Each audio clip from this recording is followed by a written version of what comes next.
Welcome back. This morning, we're joined by U.S. House Representative Eric Sorensen.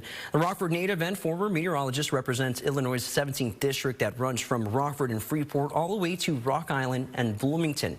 He currently sits on the House Agriculture Committee and Science, Space, and Technology Committee. Congressman, good morning. Good morning, Manny. Good to be with you. Good to be with you. Let's get right to it. We are just 2 days away before we reach one of two deadlines for another government shutdown. Right now, the close to 1,000-page legislation has been released that would fund parts of the government, including key agencies like the Department of Agriculture. Congressman, what policy changes or spending cuts can we expect from this bill that will affect Americans right here in the state line? Look, we've got to make sure it is our responsibility as members of Congress that we are putting forth a budget and we are agreeing to that budget. As many folks back home know, we're in what's called a continuing resolution, which means we just are kicking the can down the road from the previous budget. It means that we can't tackle the new things that have come about in the past year. And so we need to make sure that we have the right appropriations that are getting to the services that are needed.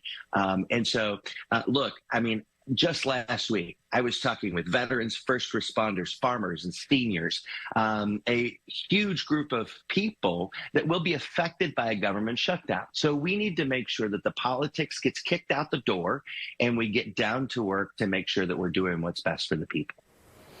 I hear you, Congressman, and you just mentioned those continuing resolutions and kind of those short-term spending bills. Now, NBC reports Republicans are looking to put that piece of legislation for a vote today.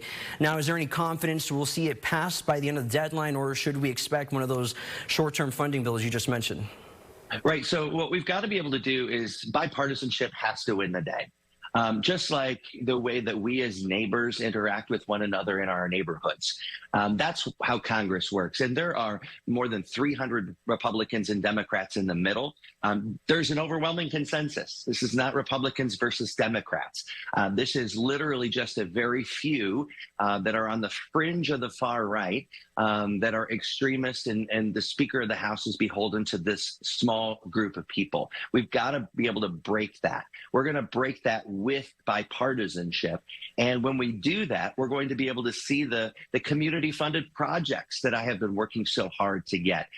Look, we've got 13 different community-funded projects that we're hoping to get through in this budget. And I'm hoping once we're able to pass these things in the days ahead, that we'll be able to make that announcement on how we're bringing tax dollars back to the people of Rockford, Freeport, and the rest of Northern Illinois.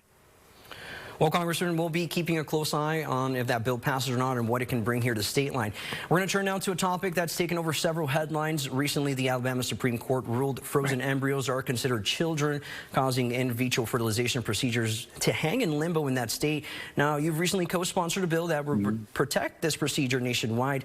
Now, the Senate version of the same bill, co-sponsored by our own Illinois Senator Tammy Duckworth, failed to pass in the Democratic-controlled Senate. Now, some Republicans saying this should be left at the state level.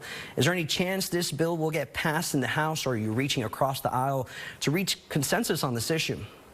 Yeah, there are Republicans that will vote for this because, look, this is an assault on women's rights. And we have to stand up and make sure that women's rights are not stripped away. And that is exactly what the extremists in the far right want to be able to do.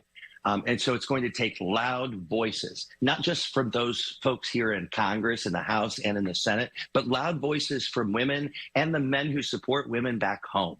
That's what we need here today. I'm even a co-sponsor of the Women's Health Protection Act. I join with Dr. Caraveo, one of my colleagues in Congress, to make sure that states like Illinois are going to be as robust as possible, as women are coming from states like Iowa, where they've got to come across a state line to get medical care. That's where we are here today. We have to make sure that, we're getting amped up about this because it is clear as day today that women's rights are in jeopardy. They're being already taken away. And it's going to be courageous legislators on both sides of the aisle that come together and say, stop it. Well, Congressman, two bills that we will be keeping our eyes on. We want to thank you for your time this morning. We hope you can join us again in the future. Thank you, Manny. Good morning.